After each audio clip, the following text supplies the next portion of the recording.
കുങ്കന്റെ വാർത്ത അറിഞ്ഞോ? 4 പതിറ്റാണ്ട്, കൃത്യമായി പറഞ്ഞാൽ 39 വർഷം ജയിലിൽ ജീവിതം ഹോമിച്ച കുങ്കന്റെ വാർത്ത സത്യത്തിൽ നമ്മുടെ മനസാക്ഷിയെ ഞെട്ടിക്കുന്നത് തന്നെ.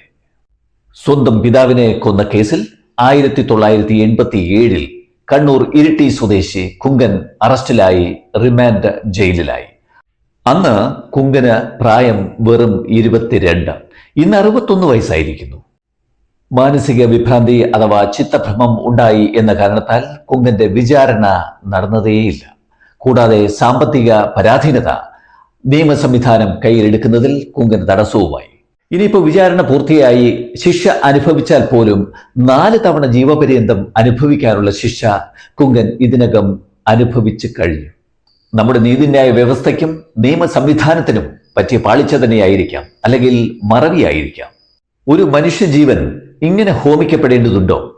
പത്രവാർത്തയെ തുടർന്ന് ഒരുപക്ഷെ കുങ്കന് ഇനി മോചനം ലഭിച്ചേക്കാം. അങ്ങനെ വന്നാൽ പോലും കുങ്കന് നീതി ലഭിച്ചു എന്ന് പറയാനാകുമോ? ഒരു മനുഷ്യജീവിക്ക് നഷ്ടപ്പെട്ട 4 പതിറ്റാണ്ടിന്റെ ജീവിതം ഇനി നിയമ സംവിധാനത്തിനോ നമ്മുടെ ഭരണ സംവിധാനത്തിനോ തിരിച്ചു നൽകാൻ കഴിയുമോ? ചിന്തിക്കണം.